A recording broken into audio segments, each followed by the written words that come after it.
Good morning. My name is Jennifer Robom, licensed clinical psychologist and faculty for the Family Medicine Residency of Western Montana. I'll be talking to you today about climate change communication. Please note that I'll present on talking to patients in particular in the clinical practice adaptation segment of this webinar series. The learning objectives for this segment are, first, to explore why it's important to communicate around climate change and health and what makes it difficult. And second, to demonstrate why it's critical for health professionals in particular to be good climate change communicators. I'll utilize data from a number of national surveys to build my case.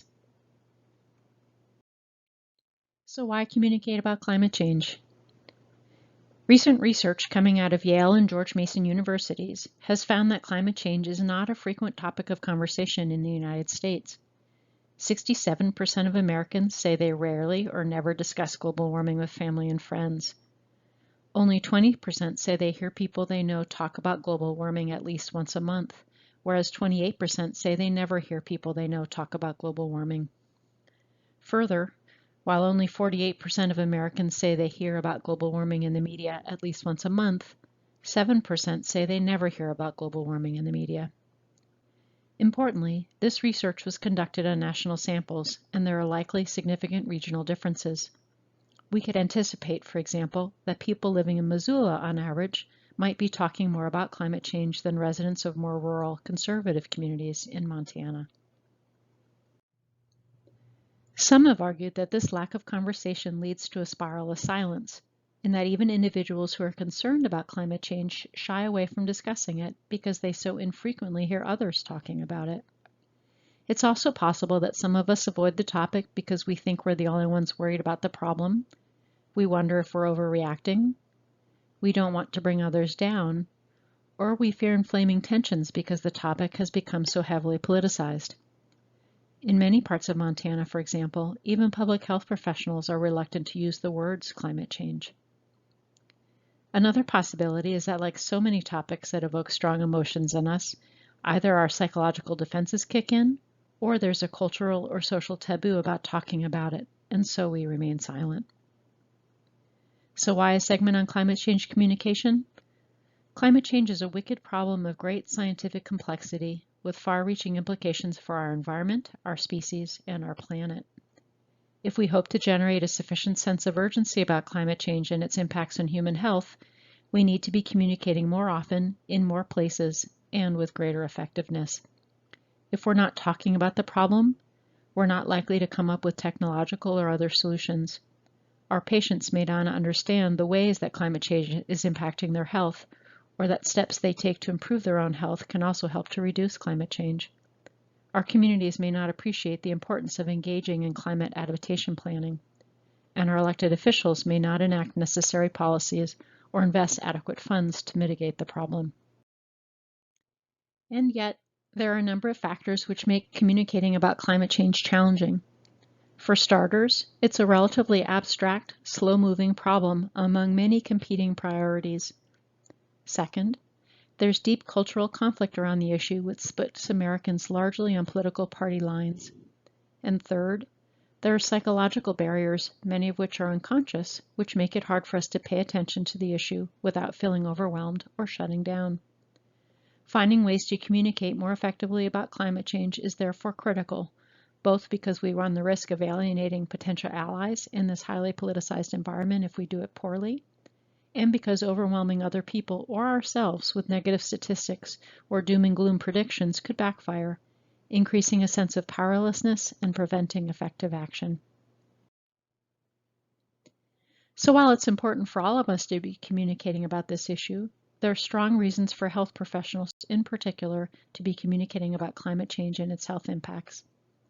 In a Gallup poll in December 2020, Americans were asked to rate the honesty and ethical standards of people in a variety of fields, from very low to very high.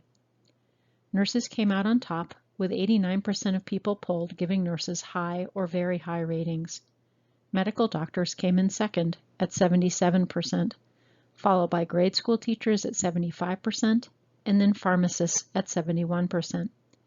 In survey after survey, Gallup has found that health professionals are consistently ranked at the top, which demonstrates the trust that Americans place in their healthcare providers. In April 2015, researchers from Yale and George Mason universities specifically queried Americans about how much they trust or distrust a range of professions as sources of information about global warming in particular.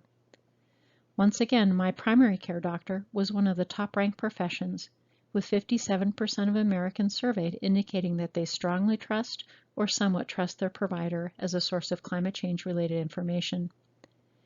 In still another recent survey by Ecomerica, 68% of Americans surveyed indicated that they trust health professionals as a source of information about climate change. It's clear from this chart that most individuals classified in a 2014 survey as alarmed, concerned, or cautious about climate change strongly or moderately trusted their doctor as a source of information about the health impacts of global warming.